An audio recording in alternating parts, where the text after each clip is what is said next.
न्यूप्लेसिया, ठीक है। एक उनके बीच जो कैंसर होती है, ठीक है, और कुछ कैंसर ऐसे हैं जिनकी प्री कैंसरस स्टेज है और जिसको हम पिक भी कर सकते हैं। So cervical cancer is among those cancers के जिनकी प्री कैंसरस स्टेज है, तो उसको हम पिक करके डायग्नोस भी कर सकते हैं। वरना बहुत सारे कैंसर ऐसे हैं जो स्टेज 4 स्टेज 3 तक पहुंच जाते हैं, तो हम उसको फिर पिक करते हैं और उसको ट्रीट करते हैं। सो लकीली हम इस कैंसर को हम अर्ली ट्रीटमेंट इसलिए कर सकते हैं कि इसकी प्री लेटेंट स्टेज है जो कि हम पिक कर सकते हैं। And that is the reason कि अदरवाइज कैंसर की कोई वैक्सीनेशन नहीं होती। कैंसर आपने कभी सुना है कि ओवेरियन कैंसर की कोई वैक्सीनेशन हो या उससे प्रिवेंशन नहीं होती, बट इसके अगेंस्ट हमारे पास वैक्सीनेशन भी है। सर्वाइकल कैंसर के अगेंस्ट हमारे पास वैक्सीनेशन भी है। और पिछले 3-4 महीने पहले वो आया भी हुआ था ना कि सर्वाइकल कैंसर के हम कर रहे थे। तो लकीली इसके अगेंस्ट हमारे पास वैक्सीनेशन भी है, क्योंकि इसका स्क्रीनिंग प्रोग्राम है, प्री कैंसर स्टेज में ये पिक हो सकता है और इसके अगेंस्ट हमने वैक्सीनेशन बनाई है। कैंसर में क्योंकि हमें टियोलॉजी पता नहीं होती, तो इसलिए इसकी वैक्सीनेशन भी नहीं बनती। और बात करते हैं कि लकीली इसका हमें टियोलॉजी भी पता है। इस कैंसर को कौन कॉज करता है? बेटा आप लोग प्लीज थोड़ा सुन लोगे खामोशी से। बुक्स में सब कुछ लिखा होगा, एक बार कॉन्सेप्ट समझेंगे आपको। सर्वाइकल कैंसर कौन कॉज करता है? Human papilloma virus. सो हमें इसके ऑर्गेनिज्म का भी पता है, ठीक है, कि ये कॉज कौन करता है, इसकी प्री कैंसर स्टेज भी पता है, इसीलिए हमने इसकी वैक्सीनेशन भी बना ली है और इसको हम स्क्रीन आउट भी कर देते हैं। सो तो जब आपको एक कैंसर जो कि लाइफ थ्रेटनिंग कंडीशन है उसके बारे में हर चीज़ पता है, तो फिर उसकी वैक्सीनेशन तो जरूरी है ना कि हम कर पाए, ठीक है। तो समझ आ गई है। अब सर्वाइकल कैंसर जो है वो वुमेन का सबसे जो कॉमन कैंसर है वो डिफाइंड कैंसर होता है, लेकिन इसका इंसिडेंस अब ज़्यादा होता जा रहा है क्योंकि ये HPV एसोसिएटेड कैंसर है और जो मल्टीपल सेक्सुअल पार्टनर्स वाले लोग होते हैं उनके अंदर ज़्यादा, क्योंकि ये STD है। जब मैंने आप लोगों को STD से बताया था, मैंने बताया था human papilloma virus is also STD, तो ये उनके अंदर ज़्यादा होता है। तो इसका इंसिडेंस अब ज़्यादा होता जा रहा है, तो इसको पिक करना और ट्रीट करना हमारे लिए आसान है, ठीक हो गया। अब HPV से हम स्टार्ट करते हैं। HPV जो ऑर्गेनिज्म जो इसको कॉज कर रहा है that is actually DNA virus. DNA virus होता है ना HPV, ठीक है। इसकी बहुत सारी टाइप्स हैं, मोर देन 100 टाइप्स हैं इसकी। ये कोई एक दो HPV का टाइप नहीं है कि जिसको हमने पकड़ लिया, इसीलिए इतनी ज़्यादा टाइप्स होने की वजह से, क्योंकि vaccination is not against all the types, तो फिर भी वैक्सीनेशन लगवा के भी लोगों को कैंसर हो जाता है, क्योंकि ये सिर्फ हाई रिस्क फैक्टर्स जो हैं, हाई रिस्क HPV उनको कंट्रोल करेगी वैक्सीनेशन, लेकिन सबको कंट्रोल नहीं कर सकती।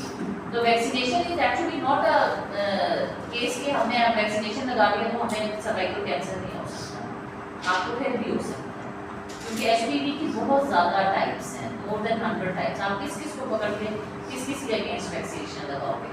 वैक्सीनेशन सिर्फ हमारे पास 4 हाई रिस्क जो HPV वाले हैं उनके अगेंस्ट है, ठीक होगी। HPV की कुछ लो रिस्क कैटेगरीज हैं, कुछ ऐसे HPV के टाइप्स क्योंकि अगर वो हो जाए पेशेंट पे कर रहे तो there is low risk of cervical cancer, जैसे 6 है, 11 है, 6 एंड 11 लो रिस्क हैं इसके। 18, 16, 33, 31, 45 ये HPV की वो टाइप्स हैं जो कि हाई रिस्क हम कंसीडर करते हैं। ये ज़्यादा डेंजरस टाइप्स ऑफ HPV हैं, और इसके अलावा बहुत सारी टाइप्स ऐसी हैं कि जिसका हमें ना पता है और वो बेतहाशा है, यानी कि मोर देन 100। समझ आएगी? बताइए।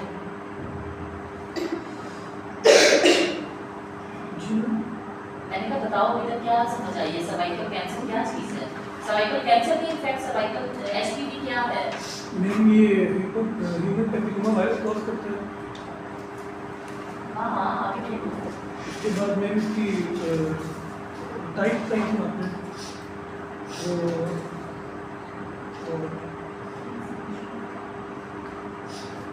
जब से मैं आई ना तब से तुम सामने देख रहे हो क्या सोच रहे हो,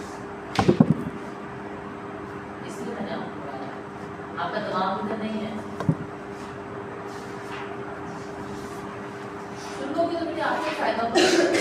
5, 6 और 7 सफ़े हैं इसके, और से मुश्किल वाले सफ़े हैं, नहीं सुनोगे तो नुकसान तो आपको ही है। बताइए साहब। मैम आपने बताया था कि लो रिस्क होता है और हाई रिस्क होता है ह्यूमन पेपिलोमा वायरस। वैसे तो मोर देन 100 टाइप्स हैं, लेकिन लो एंड हाई रिस्क होता है। तो मुझे आवाज भी चाहिए क्लास में, ठीक है? तो हम कुछ ही के अगेंस्ट वैक्सीन दे सकते हैं, इसलिए वैक्सीन लगाने के बावजूद भी बहुत से लोगों को होता है। फिर आपने बताया था लो रिस्क में 6 and 11 आ सकती हैं, और फिर उसके बाद हाई रिस्क में आपने कहा था 16 भी आती है, 18 भी आती है, 16 भी आती है, 31, 33 and 45। यस, वो सारी टाइप्स हैं इसकी, ठीक है? तो वैक्सीनेशन जो है वो हमने बनाई है जिन ऑर्गेनिजम्स के अगेंस्ट, मैं आपको बताऊंगी हम, ठीक है? सो एचपीवी इसका पॉजिटिव ऑर्गेनिज्म है, इसलिए हम इसके अगेंस्ट वैक्सीनेशन दे सकते हैं पेशेंट्स को। अब एचपीवी करता क्या है, मुझे बता रहे हैं कि ऑफकोर्स डीएनए वायरस है कि जहाँ पे उसमें प्रोलिफरेट करता है सर्वाइकल उसमें। अब अगर आपको सर्विक्स की एनाटॉमी तो है पता ही होगा, तुम लोगों ने पैथोलॉजी भी पढ़ा होगा कि सर्विक्स का जो एक बाहर हिस्सा होता है और एक अंदर होता है, यानी कि एक हिस्सा वो होता है जो कि सर्वाइकल के नाल के अंदर होता है, ऐसे ही है ना? यस, सर्वाइकल ऑस होती है ना, एक उसके अंदर होगा उसका जो एपिथेलियम है, और एक बाहर वाला जो वजाइना को एक्सपोज कर रहा है, ठीक है? सो जो वजाइना को एक्सपोज कर रहा है उसके अंदर हमारे पास जो है वो स्क्वेमस एपिथेलियम होता है, ठीक है? जो वजाइना जो बाहर की साइड पे सर्विस का एरिया वहां पे कौन सा एपिथेलियम है? स्क्वेमस। और अंदर की साइड पे कौन सा है? कोलमनर। और ये दोनों मिलते हैं एक जगह पर आकर सर्वाइकल ऑस वाली जगह पर, जिसको हम टीजी जोन कहते हैं, ट्रांसफॉर्मेशन जोन,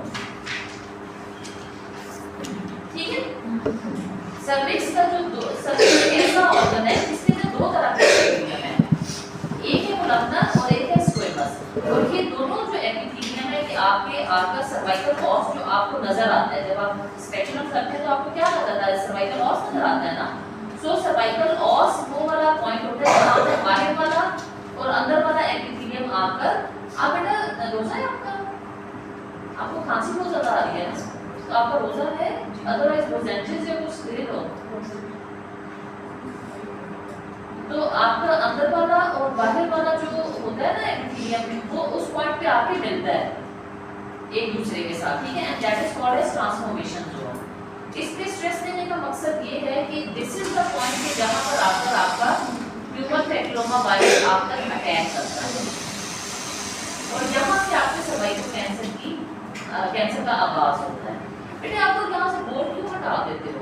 मैम बोर्ड को 4 चाहिए ना, आपके पास ये कि वो हर जगह रोटेट हो रहे हैं। मैं तो इस पे ऊपर पढ़ाऊंगी तो बच्चों को समझ ही नहीं आएगी, प्रेजेंटेशन में आके बोलती जाऊंगी। बोर्ड मंगवा मुझे चाहिए होता है बोर्ड ना, मुझे बेहतर ये लगता है कि मैं आपको कैसे समझाऊं स्टेप के, मैं ऊपर जो है ना बनी हुई स्लाइड में आगे से चलाती हूं। फ्री है वैसे भी बोर्ड कुछ चाहिए तो ठीक है, फिर तो बताइए बाकी सारी बात दोनों में बुक से साथ है आप लोग। मैम एक चीज़ पूछनी थी, नहीं ठीक हो रहा पेज में बताओ। 179 चैप्टर 12 पे शुरू है, 225 पे मैलिग्नेंट है मैम, और चैप्टर 12 179 पे बिनाइन है, सर्विक्सी है। ठीक है, खुल गया। सो अब आप ये देखो, अब मेरे बुक में जो मेरा पिक्चर नंबर 16.3 है, इसके अंदर normal cervix with the transformation zone इन्होंने शो किया हुआ है नीचे। ये देखो, ये सर्वाइकल ऑस होता है ना, यस मैम, सर्वाइकल ऑस होता है ना, ये जो इसकी ओपनिंग है ना, इसके ऊपर इसका ट्रांसफॉर्मेशन जोन होता है, यानी कि यहाँ पर आकर इसके दोनों एपिथेलियम मिलते हैं, अंदर वाला और बाहर वाला, squamous and columnar epithelium, and this region is called as transformation zone, and this is the point कि जहाँ पर आकर आपके एचपीवी ने अटैक करना है, और यहाँ से आपके सर्वाइकल कैंसर का आगाज होगा। इसीलिए जो हम आपका पैप स्मेयर करते हैं ना, पैप स्मेयर का नाम सुना है आपने? वो हम ट्रांसफॉर्मेशन जोन से करते हैं, क्योंकि यहीं से आगाज होना है इसका। ठीक हो गया, ये चीज भी ठीक है।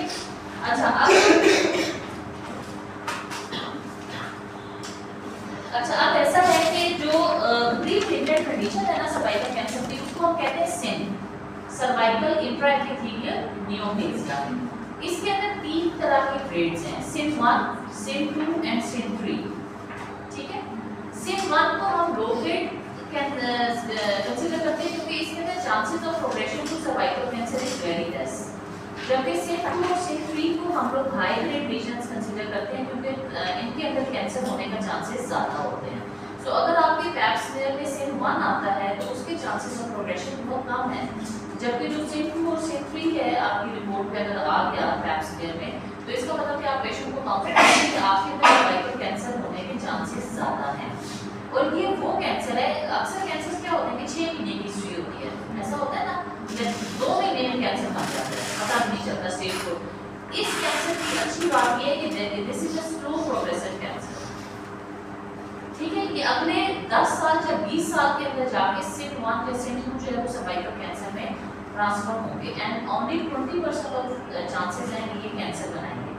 अब हर जो बंदा है जिसको एचपीवी हो गया है, इसका मतलब ये नहीं कि उसने कैंसर डेवलप ही कर लेना है, क्योंकि एचपीवी एसटीडी है, सेक्सुअली ट्रांसमिटेड इन्फेक्शन है और ये 80% ऑफ फीमेल्स एनकाउंटर करती हैं, लेकिन because of their immuno competent system वो उसको गिव वे कर देती है, उसके अंदर कैंसर डेवलप नहीं होता, एचपीवी वॉश हो जाता है आपकी बॉडी से। कुछ ऐसे इम्यूनो कॉम्प्रोमाइज्ड पेशेंट्स होते हैं जिनके अंदर एचपीवी जो है वो कैंसर की स्टेज में जाता है। हर किसी को जिसके अंदर एचपीवी आ गया उसको कैंसर नहीं हो जाता, ठीक है, और ना ही ये है कि जिसका सिन 1 आ गया उसको कैंसर हो जाता है। सिन 2 और सिन 3 की प्रोग्रेशन है टुवर्ड्स कैंसर लेकिन कम है, ओवर 10 या 20 इयर्स में जाके ये 20% चांसेस हैं कि ये आपको सर्वाइकल कैंसर बनाएगा। इसीलिए जब हम स्क्रीनिंग करते हैं पैप स्मीयर की कितनी फ्रीक्वेंटली करते हैं? 5 से 10 साल बाद, एवरी 3 ईयर, हर 3 साल के बाद। हमारे यहाँ पाकिस्तान में अभी नेशनल स्क्रीनिंग प्रोग्राम कोई नहीं है, लेकिन बाहर के मुल्कों में क्या होता है, they actually offer screening to every female from 25 साल से लेके 65 ईयर्स तक। ये कैंसर जो है वो ये स्क्रीनिंग प्रोग्राम फॉलो करते हैं, हर फीमेल का पैप स्मीयर होता है 3 साल के बाद, ताकि अगर एक पैप स्मीयर पे आपने विजन पिक नहीं की तो 3 साल के बाद ही पैप स्मीयर होगा, उसमें कम से कम आप विजन पिक कर लेंगे, ठीक है। बोर्ड यूज हो रहा है, चलो ठीक है, सही है, लेकिन कोशिश किया करो कि या तो ये अगर गाइडी के लिए आज के बाद नहीं करेंगे आज और सर को चाहिए था तो आप नहीं आएंगे तो मैं भी ले जाए, मुझे लगा डॉक्टर साइड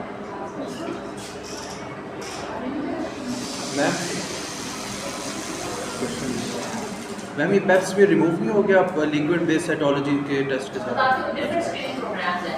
सबसे चीपर पैप स्मीयर है ना, तो आप पैप स्मीयर को कंसीडर करो, सबसे चीप यही है पैप स्मीयर। सो क्या करते हैं कि हर 3 साल के बाद हम इसका करते हैं और एवरी सेक्सुअली एक्टिव फीमेल 25 साल से 65 ईयर्स तक। अब 25 साल से 65 ईयर्स तक करने का मकसद ये है कि इस सर्वाइकल कैंसर की 2 वीक्स होती हैं। 2 वीक्स का मतलब ये है कि ये एक टाइम पे आ सकते हैं यंग पेशेंट्स के अंदर अराउंड 45 से 35 साल तक। एक ये वाला फीमेल वाला टाइम इफेक्ट ज़्यादा होता है और दूसरी जो एक आम वीक है, वैसे सर्वाइकल कैंसर ज़्यादातर ओल्ड एज की डिजीज है ना, तो इसके लिए यंग पेशेंट्स में भी होता है सर्वाइकल कैंसर, इसीलिए हम 25 साल से इसकी स्क्रीनिंग स्टार्ट करते हैं। इसकी एक वीक आती है सर्वाइकल कैंसर की 25 से 35 साल में और सेकंड वीक आती है आपकी 50 साल से 65 ईयर्स में।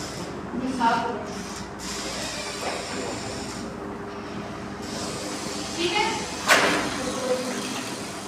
अच्छा अब होगा क्या कि ये जो सिन 1 है, सिन 2 और सिन 3 हम पैप स्मीयर में पिक करते हैं सेकेंडरी साइटोलॉजी। एचपीवी जब आपके बॉडी के अंदर आ जाता है ट्रांसफॉर्मेशन जोन पे वो अटैक कर देता है, और अगर ये वो फीमेल है कि जिसने अंदर इसने गिव वे नहीं करना और इसने जाकर कुछ ना कुछ खराबी करनी है, तो ये सिन 1 बनाएगा, सिन 2 बनाएगा या सिन 3 बनाएगा और अल्टीमेटली फिर ये जाके सर्वाइकल कैंसर के अंदर ट्रांसफॉर्म होगा। तो ये क्या करता है, ये डीएनए वायरस है, वहाँ पे सेल साइटोलॉजी को खराब करना शुरू कर देता है, प्रोलिफरेट करना शुरू कर देता है और डिस्कोरियोसिस कॉज करता है। सिन 1, सिन 2 और सिन 3 जो हमने इनको डिवाइड किया है ना, वो इस तरह से डिवाइड किया है कि जो सर्वाइकल आपका एपिथेलियम होता है, अगर सिर्फ ऊपर वाली लेयर खराब है तो सिन 1 है, ऊपर मिडल वाली खराब है तो सिन 2 है, पूरी की पूरी लेयर खराब है तो सिन 3 है। दैट्स व्हाई सिन 3 के chances of developing cervical cancer ज़्यादा हैं। ऐसे ही है ना, जब पूरे का पूरा एपिथेलियम आपका खराब है तो ऑफकोर्स चांसेस ज़्यादा होंगे ना सर्वाइकल कैंसर के। और दिस इज डिस्करियोसिस। डिस्करियोसिस क्या होता है? डिस्करियोसिस के अंदर कैंसर नहीं बना होता, लेकिन सेल्स की जो साइटोलॉजी है वो खराब हो चुकी होती है, उनके न्यूक्लियाई जो है वो ज़्यादा, यहाँ आपको मैंने पेट में पढ़ा है ना डिस्क्रियोसिस, तो उसके अंदर कैंसर नहीं बना होता लेकिन सेल के न्यूक्लियाई प्रोमिनेंट हो जाते हैं, उसकी शेप खराब हो जाती है, उसके साइटोप्लाज्म के अंदर और पता नहीं क्या क्या बन जाता होता था, उसको डिस्क्रियोसिस कहते हैं। ठीक है, तो ये कैंसर नहीं है, ये कैंसर से पहले वाली जो स्टेज जिसमें सेल्स खराब होना शुरू होते हैं उसको डिस्क्रियोसिस कहते हैं। ठीक है, सो अगर डिस्क्रियोसिस पूरी की पूरी सर्वाइकल एपिथेलियम में दैट वुड बी सिन 3, अगर आपको नीचे वाला ऊपर वाला है सिन 2, सारा सिर्फ ऊपर वाला है तो सिन 1, सो दैट एक्चुअली डिटरमाइंस कि आपके अंदर चांसेस ऑफ सर्वाइकल कैंसर कितना है। ठीक हो गया, यहाँ तक समझ आ गई, जहाँ पे ना समझ आए उधर ही क्लियर करना है क्योंकि आगे आपकी कहानी बढ़ती जाएगी। ठीक है, अच्छा अब जो है एक तो मैंने आप लोगों को बताया कि सर्वाइकल स्क्रीनिंग आपने करनी है हर 3 साल के बाद हर पेशेंट के अंदर, 25 से 65 हम लोग नहीं करते लेकिन होनी चाहिए, हमारे पास बजट इतना नहीं होता।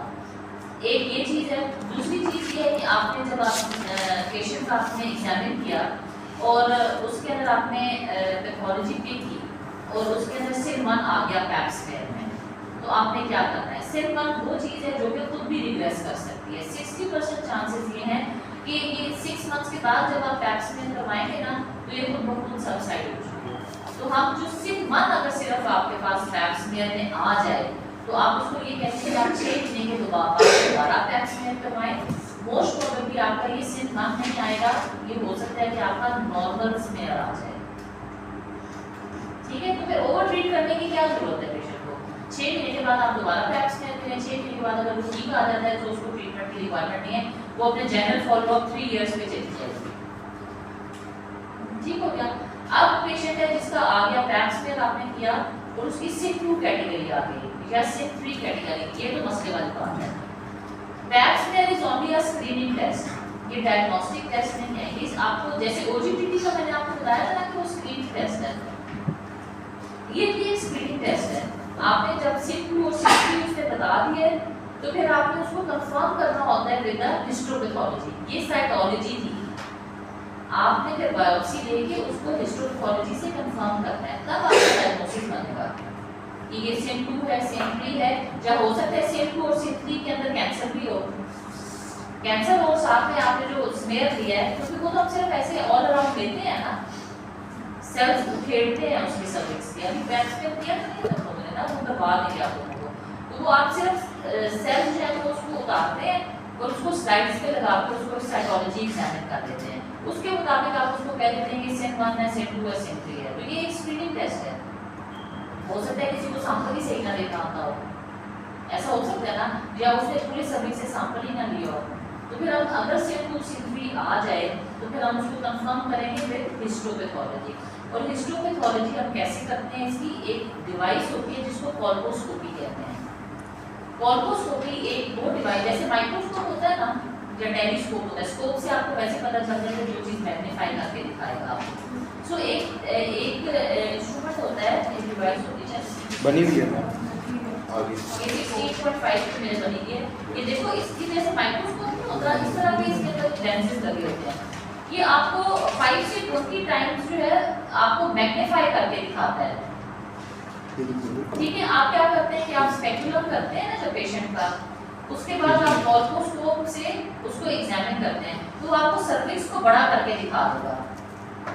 ठीक है, जो ट्रांसफॉर्मेशन जोन आपने देखना है ना बेसिकली, तो आपको 20 टाइम्स उसको मैग्नीफाई करके दिखा देगा, और जब वो मैग्नीफाई करके दिखाता है, अब पूरे सर्विक्स की तो आप बायोप्सी ले नहीं सकते, पूरा सर्विक्स या बायोप्सी ले सकते हैं, ऐसा ही है ना, तो हम डायरेक्टेड बायोप्सी करते हैं, वो हम कैसे करते हैं कि हम जो है वो एसिटिक एसिड और आयोडीन जो है उसके ऊपर लगाते हैं सर्विक्स के ऊपर, एसिटिक एसिड विनेगर होता है ना, उसी की थोड़ा बहुत उसके ऊपर उसी का फॉर्मूला होता है, उसको लगाते हैं और साथ में आयोडीन को लगाते हैं, जो एब्नॉर्मल एरिया होता है ना सर्विक्स का वो वाइट हो जाता है, फिर हम जो एरिया वाइट हुआ होता है वहां से उसकी बायोप्सी ले लेते हैं, 5 बायोप्सी ले लें 9 बायोप्सी ले लें, वो एरिया पे हम भेजते हैं फॉर द हिस्टोपैथोलॉजी, और फिर कंफर्म होता है कि ये सिन 1 था सिन 2 था सिन 3 था या सर्वाइकल कैंसर।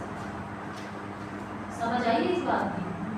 मैम इसलिए इसको डायरेक्टेड बायोप्सी कहते हैं ना कि सिर्फ वाइट एरिया से ही सिर्फ क्योंकि एब्नॉर्मल एरिया से पूरा सर्विक्स को आप काट ही नहीं सकते ना, क्या करेंगे आप? Yes. तो हम क्या करते हैं कि पहले जो एब्नॉर्मल एरिया उसको अवॉइड कर देते हैं बाय अप्लाइंग एसिटिक एसिड। वो एब्नॉर्मल एरिया आपको पता चल गया ना कि ये एब्नॉर्मल एरिया, तो वहां से आप बायोप्सी लेते हैं, ठीक है, और बायोप्सी के अंदर आप हिस्टोपैथोलॉजी करके आप उसको डायग्नोसिस बना रहे हैं। समझ आ गई है? ठीक है। सिन 1 के अंदर बायोप्सी रिक्वायर्ड नहीं है। मैंने आपको बताया कि you have to go for the repeat pap smear of the 6 months and then see हो सकता है जो सिन 1 था 6 महीने पहले वो सिन 2 में कन्वर्ट हो जाए, फिर तो ट्रीटमेंट करना पड़ेगा ना। लेकिन ये भी पॉसिबिलिटी है कि जो सिन 1 था वो नॉर्मल आ जाए, यानी कि नॉर्मल आपका पैप स्मेयर आ जाए, तो वो रिग्रेस कर गया। या हो सकता है कि सिन 1 जो है तो सिन 1 ही रहे, तो फिर आप एक और सिन 1 का करके एक और 6 महीने के बाद दोबारा पैप स्मेयर करेंगे। अगर फिर सिन 1 आता है तो फिर आपको उसको बायोप्सी करके देखना पड़ेगा कि ये पूरा रिग्रेस तो नहीं कर रही चीज। समझ आई आपको? Yes. है तो Yes. आ रही है समझ? Yes. मैंने पूछना है। अच्छा, कल नहीं आए थे ना वो जो है सभी वाला बच्चा भी नहीं आया, वो तैयारी कर रहा हूँ। तैयारी कर रहा मैं। तो आप इसको छुट्टी करते हो, आप ही तैयारी करते हो या करवाते हो उसको? हर दूसरे दिन तुम एब्सेंट होते हो। इतनी इंपॉर्टेंट चीजें बेटा मिस हो जाएगी, इधर बैठ के नहीं समझ आती, फिर घर पे बैठ के अंधेरे कमरे में कैसे समझोगे किताबों से? या तो अपने अंदर फिर कोई बात है कि चैट जीपीटी इंस्टॉल कर लो, अपने अंदर इंस्टॉल हो जाए फिर तो ये जरूरत ही ना पड़ेगा, तुम लिखो और अंदर से आंसर आ रहा हो, कितना अच्छा हो जाए ना। तो अभी पॉसिबल नहीं है ना, मसला ये है कि अभी पढ़ना ही पड़ना है। ठीक है बच्चों, सो क्या हो गया कि हमने सेट 1 देख लिया। अच्छा, अब आपकी हिस्टोपैथोलॉजी तो तुम लोगों ने करवाई ना, ठीक है, उसके बाद आ गया सेट 2 या सेट 3। तो इसका मतलब ये है कि अब इसको तो ट्रीट करना पड़ेगा। सेट 2 और सेट 3 को आप नहीं छोड़ सकते, you have to treat that. अब इसमें ट्रीटमेंट क्या है?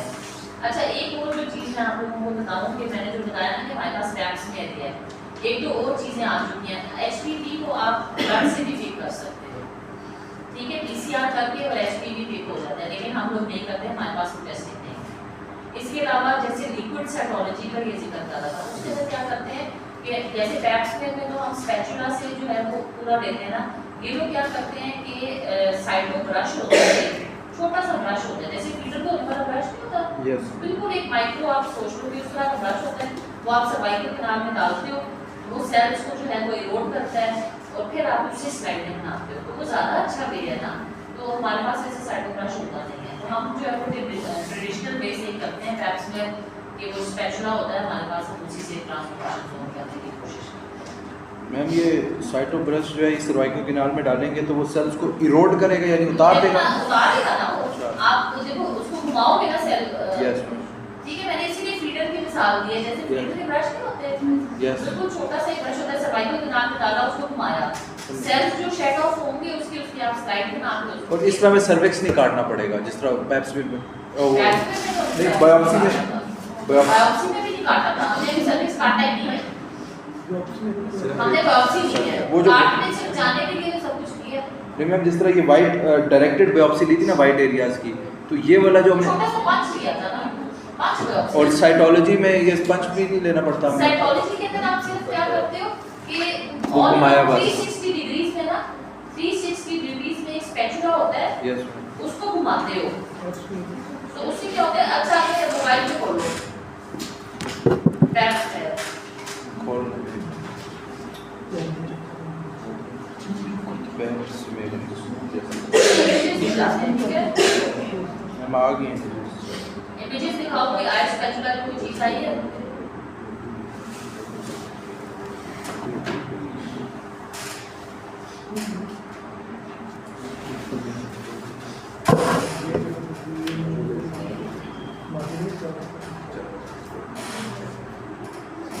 खोले बच्चों आप लोगों ने? अब ये देखो, इसको दिखाओ उनको, दिखाओ इधर भी। अब ये देखो कि सर्विक्स के जो है ना उसके अंदर एक स्पैचुला है जिसको ऑल अराउंड द सर्विक्स आप एक दफा रब करते हो, तो उससे क्या होता है कि सेल्स थोड़े बहुत शेड ऑफ हो जाते हैं और उनकी आप साइटोलॉजी करवाते हैं। पैप्स स्मेयर इज दिस, इसके अंदर सर्विक्स नहीं निकाल ना बायोप्सी दे रहे हो, सिर्फ आपने थोड़ी सी सेल्स जो है वो फेड़ के उनकी आपने साइटोलॉजी में कर दिया, समझ आ गई है। और उसके अंदर आपको डिस्केरियोसिस नजर आएगा, वो है एब्नॉर्मलिटी होगी, ठीक है।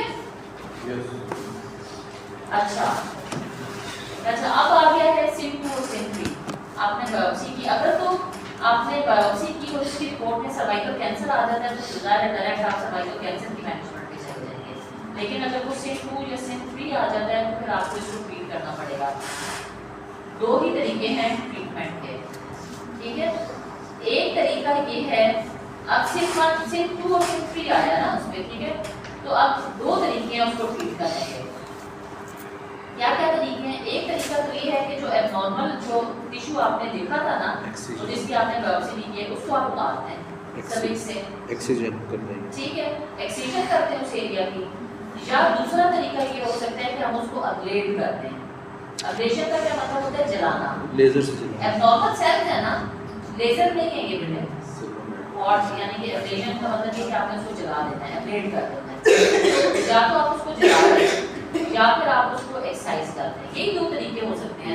क्योंकि अभी कैंसर तो है नहीं कि हम पूरे का पूरा यूट्रस भी निकाल दें, सर्विक्स भी निकाल दें, सारा कुछ निकाल दें, तो हम एब्नॉर्मल चीज को जो है वो निकाल सकते हैं, ठीक है।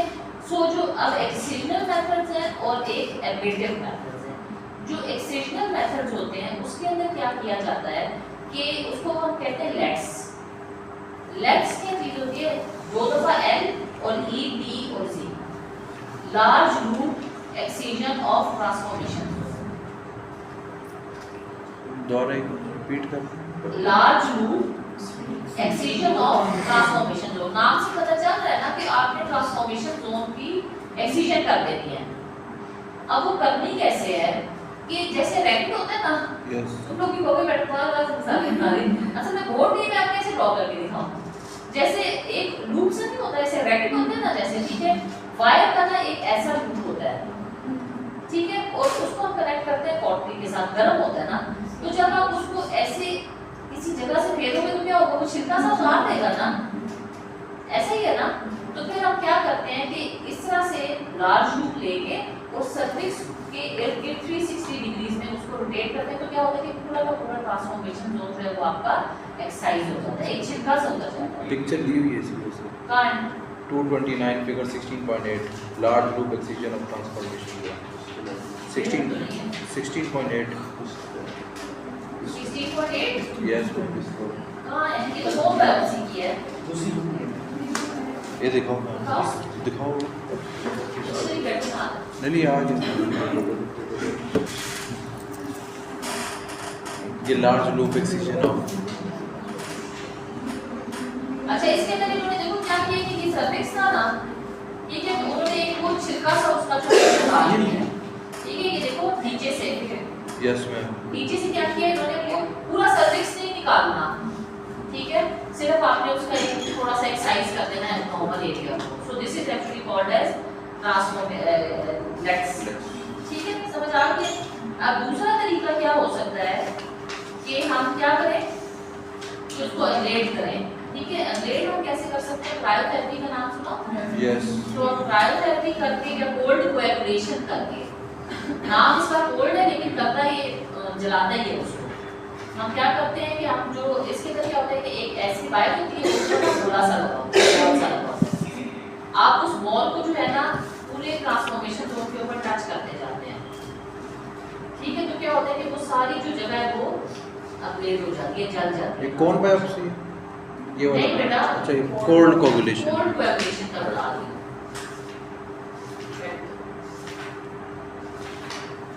समझ आई है? यस क्या बताया मैंने? मैम क्रायोथेरेपी या कोल्ड कोगुलेशन के थ्रू मैम वो हम उसको जगह को अपडेट कर देते हैं कोल्ड। इसके अलावा मैम वो एक वायर रैकेट टाइप आपने जो बताया उसमें भी हम वो लगा के लेट्स करके, हाँ, लेट्स लगा के और उसके जरिए भी हम उसको एक्सरसाइज कर सकते हैं, करते हैं। ठीक है। और इसके अंदर क्या होगा कि एक लंबी सी स्टिक सी होती है और उसके ऊपर एक बॉल, छोटा सा बॉल लगा होता है, वो आप टच करते जाते हो ना हर जगह पे, तो उससे क्या होता है कि एब्लेशन हो जाती है। इन दोनों प्रोसीजर्स के नुकसान भी हैं, फायदे भी हैं। जो आपकी लेग्स है ना, वो आपके लोकल एनेस्थीसिया में आप प्रोसीजर कर सकते हो। ये लोकल एनेस्थीसिया का प्रोसीजर है, 15 मिनट में हो जाता है और आप ट्रीट कर देते हो उसको। और इसका एक और बड़ा फायदा ये है कि उसके अंदर आपने क्योंकि आपने एक्सरसाइज किया है ना, तो आप उसकी बायोप्सी भी भेज सकते हो। एक आपके पास सैंपल आ गया ना बायोप्सी के लिए। लेकिन जो आपका वो वाला प्रोसीजर है एब्लेशन वाला, उसके अंदर एक तो ये कि आपको जीए देना पड़ता है, यानी कि जनरल एनेस्थीसिया पे करना पड़ेगा। दूसरा ये क्योंकि आपने जला दिया है, अपने सारे एविडेंसेस को जला दिया आपने, तो क्या होगा कि आपके पास सैंपल कोई नहीं आएगा, सैंपल तो नहीं निकला ना, तो सारा लेट हो गया। तो ये है दोनों केसेस के अंदर आप क्या करते हैं कि 6 मंथ्स के बाद दोबारा टेस्ट ऑफ क्योर करवाते हैं। टेस्ट ऑफ क्योर का क्या मतलब है कंफर्म कि आप देखें तो सही कि आपने किया क्या था। 6 महीने के बाद आप दोबारा कराएंगे, अगर तो अब ठीक है, नॉर्मल आपका आ गया, स्मेयर भी आ गया, कॉर्पोस्कोपी भी नॉर्मल है, पेशेंट क्योर हो गया आपका। और अगर नहीं है तो फिर आपको दोबारा से ट्रीटमेंट करना पड़ेगा इसका। और अगर ओल्ड पेशेंट हो, जैसे फॉर एग्जांपल एक 60 इयर्स ओल्ड पेशेंट है, उसके अंदर आपने पैप स्मेयर किया और उसके अंदर सिन3 आ गया, तो उसके अंदर फिर हमें कंजर्वेटिवली इतना सोचने की जरूरत नहीं पड़ती। फिर हम क्या करते हैं कि हिस्टेक्टमी कर देते हैं, क्योंकि हिस्टेक्टमी करोगे तो साथ सर्विस भी नहीं कराएगा। तो फिर इंस्टेड कि हम इसको हर 6 महीने बाद बुलाएं, हर उसमें बुलाएं, सिन1 देखें, सिन2 देखें, सिन3 देखें, हम डायरेक्ट नहीं करते हैं कि हम उसको निकाल ही देते हैं। ये इसका मैम कोल्ड बायोप्सी में भी क्या करते हैं, कोल्ड एब्लेशन वो बता सकते।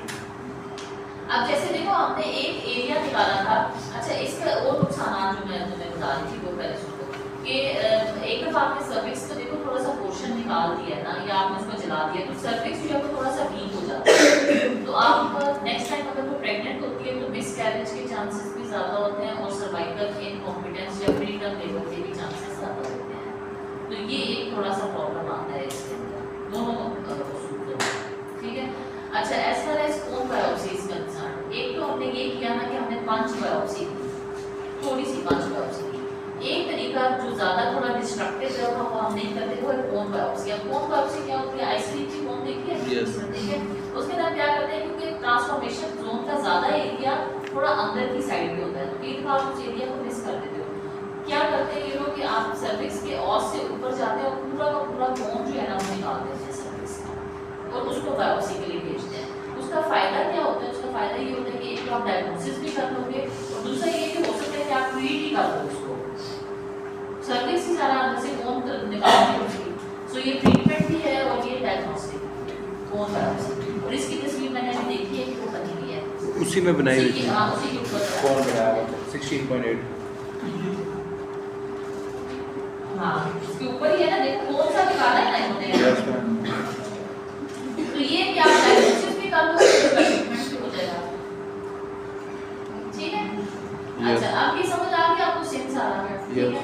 अब इसके हम आते हैं उसके ऊपर स्क्रीनिंग प्रोग्राम पे और इसके ऊपर वैक्सीनेशन के ऊपर। अब बड़ा शोर मचा हुआ था 2-3 महीने पहले कि वैक्सीनेशन पाकिस्तान में पहली दफा वैक्सीनेशन कैंसर की हुई है। बाहर के ग्रुपों में क्या होता है कि प्रायर के वो लोग जो है सेक्सुअली एक्टिव हों 12 से 13 साल की उम्र में, वो क्या करते हैं कि स्कूल की बच्चियों को सालों को वैक्सीनेट करते हैं, ठीक है। वैक्सीनेशन 2 तरह की होती है, एक बाइवैलेंट होती है और एक क्वाड्रुवैलेंट होती है। जो बाइवैलेंट होती है वो सिर्फ 2 ऑर्गेनिजम्स के अगेंस्ट है, ठीक है, वो है हमारे 16 और 18 जो ज़्यादा डेंजरस चीज़ है।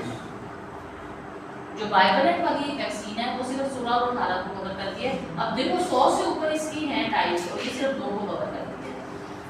और जो वो है क्वाड्रुवैलेंट है वो आपके 6 को भी करती है, 11 को भी करती है और साथ में 16 को भी करती है और 18 को भी करती है।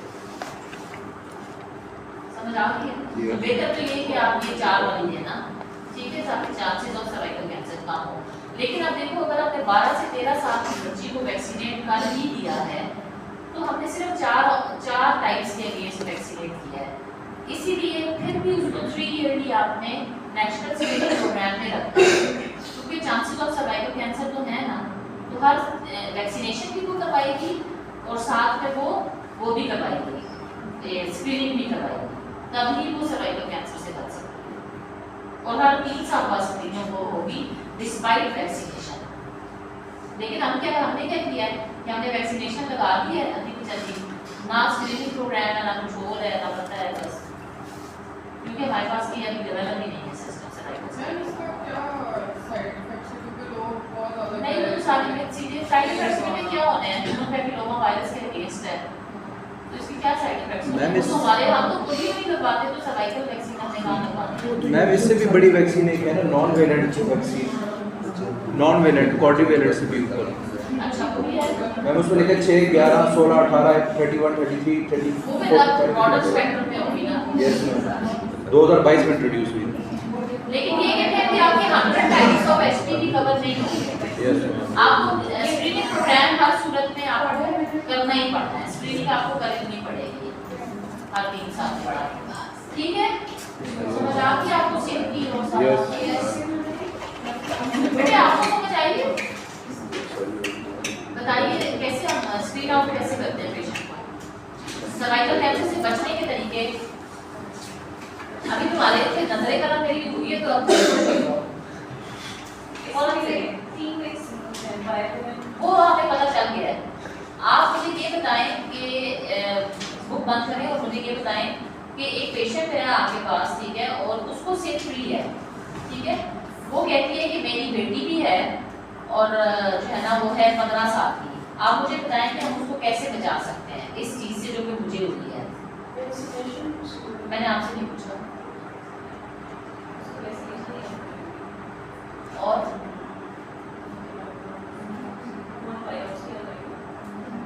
अब 15 साल की बच्ची की कौन बायोप्सी करेंगे हम अनमैरिड बच्ची है टैक्स नहीं है।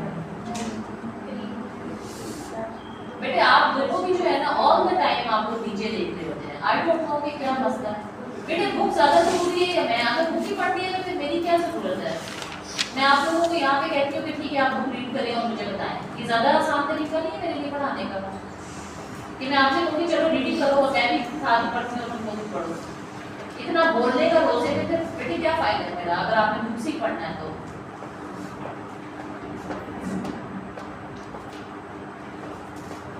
आप दोनों को मैंने मुसलसल थ्रू आउट द लेक्चर देखा है कि आप लोग नीचे देख रहे थे यू डोंट नेवर लिसन के है ना मैडम क्या कहते हैं इस पे स्ट्रेस दे रही हैं बुक में सब कुछ लिखा होगा आई एम नॉट सेइंग कि मैंने कोई ऊपर से अल्लाह ताला ने मुझे कोई भेजा है ये सब चीजें मैंने भी पढ़ के आपको बता दी हैं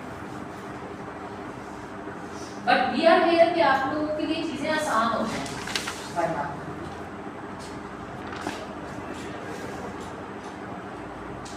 ठीक है अभी आप लोग जो है वो पढ़ लो इसको ठीक है रीड कर लो कोई नई चीज हुई या ना समझ आई तो बताना मुझे एंड सेकंडली ये कि अभी जो है फिर क्योंकि आप लोगों के आज सर्वाइकल कैंसर भी पढ़ना है तुम लोगों ने एचवीएस और पैप्स में भी है आप लोगों का आज के टॉपिक तो बस 10:15 तक के नेक्स्ट क्लास जो है ना 10:30 से मैम ये जो सिनेरियो था इसमें हम वैक्सीनेशन और पैप्स में रिलेटेड साइटोलॉजी करवाएंगे ना वो डॉक्टर को बचाने के लिए और देखने के हाँ लिए उसके लिए क्या करेंगे इसका आंसर ये है कि एक तो ये कि इसकी वैक्सीनेशन फौरन करवाएं इस बच्ची की और दूसरा ये कि इसको नेशनल स्क्रीनिंग प्रोग्राम में डालें यानी कि हर 3 साल बाद इसकी होती है पैप्स पे ताकि अगर कैंसर हो तो ये दो चीजें प्रिवेंट करती हैं और कोई चीज प्रिवेंट नहीं करती Yes. ठीक है तो इसी तरह के क्वेश्चन हम आप लोगों से वाइवा में पूछते हैं पैप्स के स्टेशन में ओके बच्चों सो मैम इसका स्टेशन भी आता है वाइवा वाला 5 मार्क्स का आता है तो अभी आज क्या है malignant disease and benign disease of cervix नहीं ये कोड भी है दो ही है मैम अच्छा ग्रेट है मैं तो सही है बस 10:15 रोता है ना तो क्या करना पढ़ लो सर ठीक है मैम